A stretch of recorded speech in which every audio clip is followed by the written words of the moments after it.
First question, in a short week, how'd you guys get out of Sunday and to be able to get everybody on the field to practice this week and head to Buffalo? For the most part, we came out pretty good. Still a couple guys nicked up that we're waiting on injury reports for, so hopefully that comes out well. But for the most part, the team came out injury-free.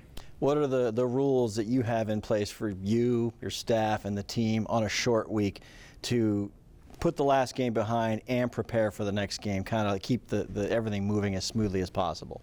Well, we started that last week. For the coaches, it's never easy. Some came in after the game, some came in later that night, some came in early this morning just to finish up, but we knew it was going to be a grind, so we go from there. You let the players rest and try to get their bodies back and make sure they're fresh for Thursday and present them something that they can go out and play fast with, and I think we're accomplishing that.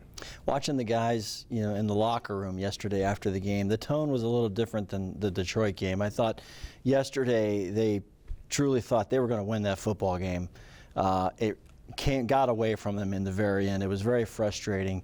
How do they turn that around mentally, really, to flip the switch and prepare to play an NFL game in a few days? Got to be mentally tough in this game, not too high, not too low. Normally we have a 24-hour rule, but with a Thursday night game, you kind of got an 8-hour rule. And as bitter as that may feel, you can't let it drag into the Thursday game. And I'll make sure we emphasize that, and the leaders on our team emphasize that. So we just have to suck that up, and we have to make sure we correct the mistakes we have going into Thursday night. There's the fact that, I know you're not a huge big picture guy, but the fact that you're in a division race right now, I mean, it's game on. Atlanta got a game from you yesterday. Every week matters. You cannot sulk after a loss. No, you can't. These are big weeks because it's the second quarter of the season, for us. And these games are very important, and nobody's going to remember these games in December, but you want to collect as much wins as possible so you can put yourself in position in December. So they're critical games for us. How are teams attacking your offense?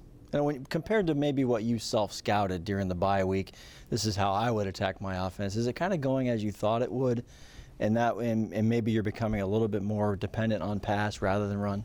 No, I think some teams, they attack us differently here and there. A lot of it is self-inflicted, whether we're missing a block or two or missing a hole or two here and there. And starting out the game, they're kind of loading the box and they're giving us some of the passing game, so we have early success in the passing game. The biggest thing for us, we're just trying to win the game. Whatever we got to do to win the game, be it run or pass, we're going to try and do. So we got to clean up the things that we need to clean up so Tampa Bay doesn't play Tampa Bay plus Buffalo on Thursday night. Rachaad White, total yards had a pretty decent day on the game Sunday. Do the running backs kind of carry this? They know the numbers as well. They want to run better. The line wants them to run better. But are the running backs carrying this burden a little bit in your mind? I mean, they carry a burden all the time. We got some young runners. They're very good ball players. They haven't shaken free yet, but at the same time, they're working at it. I thought Rachaad showed great promise in the pass game yesterday, catching the checkdowns, which is an extension of the running game for us, so to speak, and it's probably opened up some things that we can take advantage of in the future. Penalties, how costly were they in this game? Very costly. I mean, we had 7 on offense. You only get about 12 or 13 drives. When you got 7 of them and you're starting backwards instead of forwards, that makes it tough. Defensively, were you getting the push you wanted on Desmond Ridder? Because you were able to get a good push last week, force some off throws. Ridder seemed to get out of the pocket a little bit on you guys. How did you guys do containing him? We had a good pass rush when we got him to be able to pass. I think they got in a lot of 3rd and 1s. He got out on 1st, 2nd down once or twice on us. That really hurt us in the pass game because we were running the stunt one way or the other, and he's got good feet on him, so you give him credit, but we can contain him better than we had. And then it's the old numbers game, indicators I like to call them, 3rd down defense.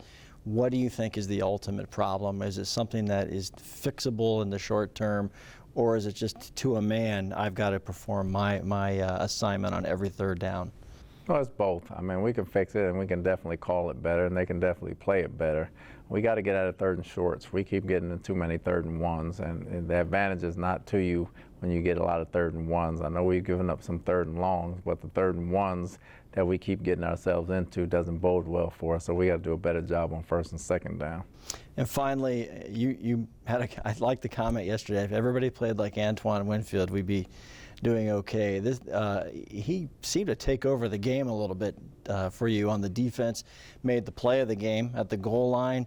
How has his impact been in that defensive backfield, and how can the other guys around him kind of join him in that effort? I mean, it's been unbelievable. His preparation and the way he practices during the week always carries over to game day. He plays the same game speed as he practices, so it's easy to see why he's playing well. I think a lot of guys need to get on that program. They play hard. They think they're playing hard, but when you look at them, you can do a little bit more, and we all need to do a little bit more.